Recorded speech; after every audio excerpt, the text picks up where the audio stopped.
Студия Хараденгс Продакшн привыкла быть первой в Крыму. Она организатор самого масштабного на полуострове детского музыкального конкурса «Джанлы Сес». Благодаря ей наши соотечественники увидели первый крымско-татарский фильм-сказку «Хыдырдеде» и первый крымско-татарский комедийный сериал «Шаматала Куранта». Осенью 2019 года Хараденгс Продакшн организовала и провела первую крымско-татарскую книжную ярмарку, а через год и вторую. На очереди следующий масштабный национальный проект. 22 и 23 мая пройдет Крымская бизнес-ярмарка «Ахмеджит-2021», на которой будут представлены достижения национального бизнеса. Цель бизнес-ярмарки – это, во-первых, продемонстрировать достижения бизнеса, то есть показать и даже можно будет реализовать свою продукцию жителям Крыма. Во-вторых, это возможность для компаний повысить узнаваемость своего бренда, прорекламировать свою продукцию и свои услуги. Разумеется, это всегда интересно абсолютно всем и компаниям, и жителям Крыма, тем более, что мы понимаем, что каждый день мы сталкиваемся с тем, что нам надо что-то либо продать, либо что-то купить. Поэтому будет лучше, если мы будем знать своих, соответственно, будем покупать у своих и реализовывать своим.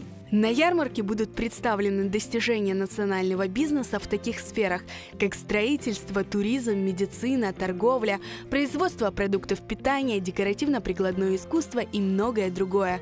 Главная цель ярмарки – объединение крымско-татарских бизнесменов, стремление помочь им в развитии своих брендов, стать ближе и привлекательнее для покупателей их товаров и пользователей услуг, и, конечно, обмен опытом и знакомство с новыми технологиями развития бизнеса.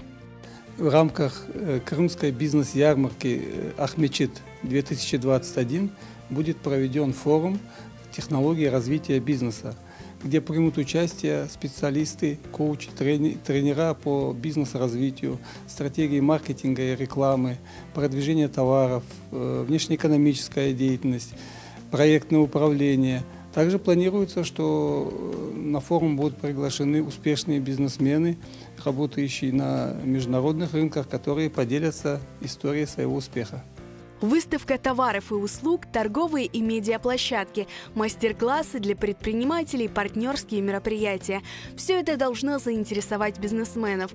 А для гостей бизнес-ярмарки готовится насыщенная культурная программа, включающая выступления любимых артистов, встречи с известными людьми, развлекательную программу для детей. Это будет масштабнейшее событие на протяжении 2 дней, и каждый день мы ждем не менее 10 тысяч гостей. Тем более, что программа будет очень расширенной, разнообразной. Мы покажем не только достижения бизнеса, но будет обязательно концертная программа любимых артистов. А для самых наших маленьких детей будут развлекательные программы на протяжении всего дня. Поэтому можно будет прийти своей семьей и прекрасно отдохнуть. Будет обязательно кейтеринг, будет вкусно и приятно. Первая национальная бизнес-ярмарка пройдет при медиа-поддержке портала Crimean Tatars и крымско-татарского YouTube-канала QTV, которые проведут прямую трансляцию всех самых важных и интересных событий форума. Организаторы студия Хараденгс Продакшн и дисконтный клуб Крымла приглашают всех, кто заинтересован в развитии национального бизнеса, принять участие в Крымской бизнес-ярмарке «Ахмеджит-2021». На сегодняшний день около 40 компаний уже подтвердили свое участие в бизнес-ярмарке, но мы планируем привлечь около 80-100 компаний. А все желающие компании, которые хотят поучаствовать в ярмарке, могут оставлять свои заявки до конца марта.